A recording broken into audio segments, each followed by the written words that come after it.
Woodruff here with another Falconry video. Today's video I'm going to be talking about what to do after the molt. When your bird has finished molting, what's your next steps from there? But before I jump in, if you haven't already, if you could hit subscribe to this channel, I personally very much appreciate it because I work hard to keep this channel up and going, and that sport really helps keep it going.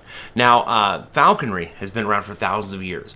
It started off as a subsistence sport. It's a way to get food, a way to get your dinner. And because of that, if your bird wasn't bringing in dinner, then there might not be much reason to keep a bird. In the earliest of days, birds were trapped as they migrated through. These are passage birds is what we call them. It's a passage bird as it's passing through, migrating. You trap it during its migration, you fly it for the fall and winter, then you set it free in the spring.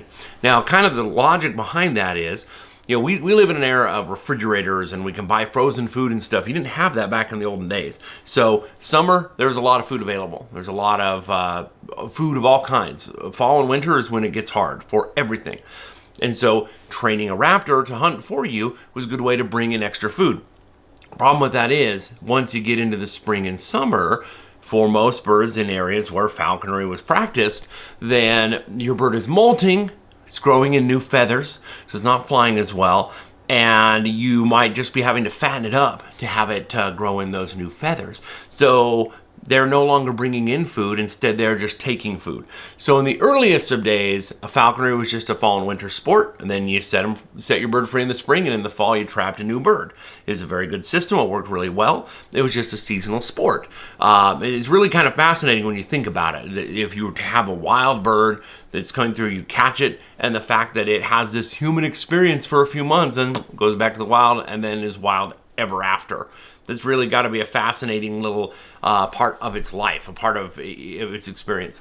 So eventually, though, falconry, life got a little easier for humanity, and it was easier to find food. So people still use falconry as a way to get food for themselves, but there was enough status and enough fun, and enough sport and enjoyment working with these birds that it was worth it to keep them over the molt.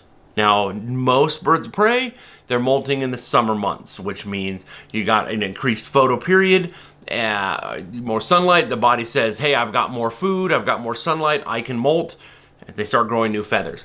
In falconry today, typically we put our birds up for the molt, meaning that we take them out of the whole falconry process. We put them like in a big flight pen, a big mew, and just kind of let them do their thing. Have access to good food, access to good water, access to a little bit of exercise in there, but they just chill. Most birds of prey hate the heat and function a bit better when it's cooler. So they just slog through the summer, taking baths and enjoying themselves and growing new feathers. Now, because we can give them a richer diet than they would have in the wild, and a more consistent diet than they would have in the wild, raptors will typically molt through faster than their wild counterparts. It might take 6-7 months to complete an entire molt in the wild, or it might just take 3, here with a captive bird. So that you're trying to get them through the molt as soon as possible. But once they're done with the molt, then what?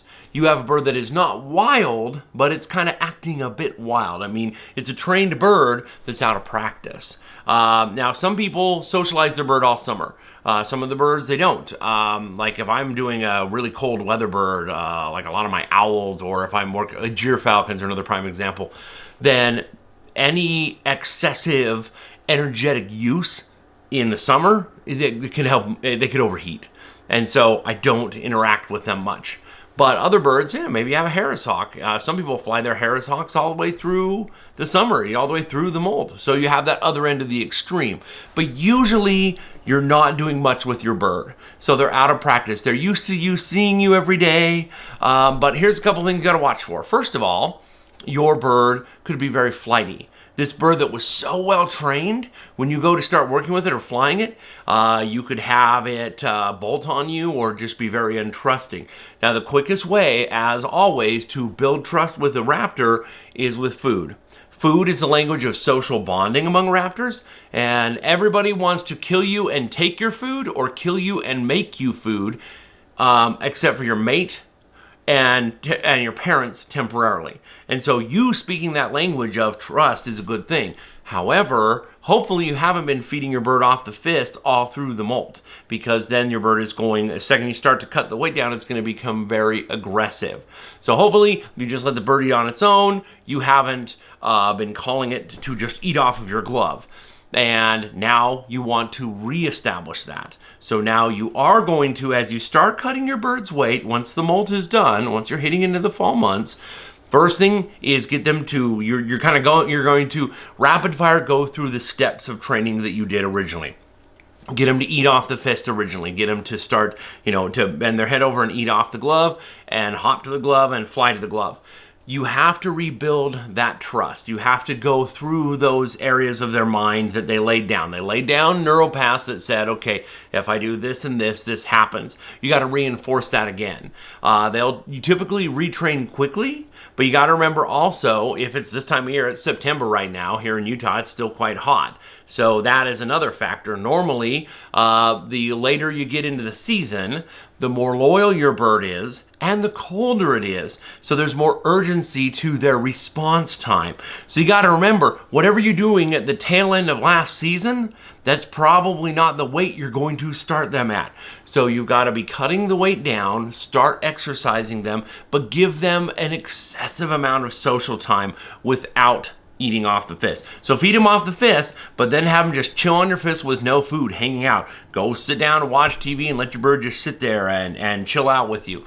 Go sit outside, talk with other friends, other falconers, and just stand there, sit there holding your bird, and get your bird supremely used to you doing that.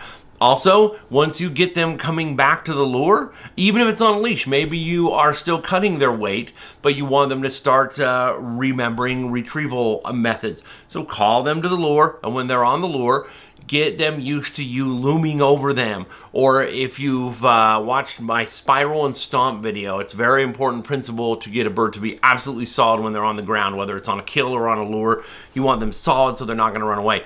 Go to that spiral and stomp video. Maybe I'll put a link to it down below, just in case. It's an old video, but it's a very important principle. Do that with them, even if it's on a leash. Even if you have their sitting in your front yard on a leash, do the spiral and stomp technique all over again. Run them through all these paces that you've already trained them on, but go through it so they are reacclimated and get them absolutely social, because this is kind of an odd time for them because they've just gone through a molt. They're looking different. They're feeling different. They have experience. You've trained them how to hunt already.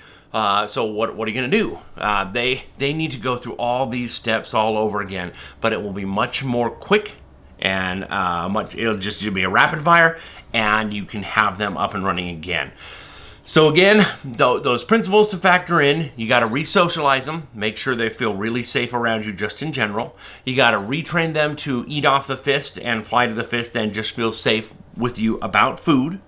You've got to make sure that on the ground, they're not going to take off on you by retraining with the spiral and stomp. And last, just make really sure that your weight management is spot on, because again, whatever you ended last season with is probably not the same weight you're going to start with this season. Once they get back to the groove, birds, they really quickly snap back in, like, oh yeah, this is the old routine. And then year after year after year, I still have to go through the same process every year with birds, even if I've flown them for years. Don't just kind of cut the weight a little and just go out in the field and assume it's all going to be great. Take the extra time, make sure you get them conditioned for this upcoming season, and you can have a great time. I'm right now working with a black red-tailed hawk crossed with a ferruginous hawk that I inherited at the tail end of last season, and that's what I'm going through right now, is that process of getting this bird back into mental and physical shape. This bird ferruginous hawks are wild. They kind of have they're kind of a spastic sort of species, kind of, they're high strung, for a boodio. And, but that's just all part of the process, is just getting him used to, again, being around people, being on my fist, flying to me, eating on the ground without flipping out all over the place. So this is all part of the whole process that I'm going through right now. And I have a cat climbing up on me. Hello. Okay, well, anyways, cat wants attention too, apparently. Anyways, the point is, give your bird the time to be able to work with you. Give your bird the time to be able to go through all of these things. Don't just jump in. Don't just assume that just because your bird's already trained that everything's going to be fine, because it probably won't. So show that respect, give that little slight bit of extra effort, and you're going to end up having a great season. So I hope these reminders are good for you. If you haven't already, if you could hit subscribe and let me know your experience down below. We've got a wide range of people who watch this channel, and I would love to know that in your country, in your region, what birds you fly. What are your processes for getting a bird back into the molt? I have never flown a shikra, for example. I would love to know people who fly a shikra for multiple seasons, or any of these species. I would really love to hear your comments down below and find out how you handle things. So let me know your thoughts, and as always, happy hawking.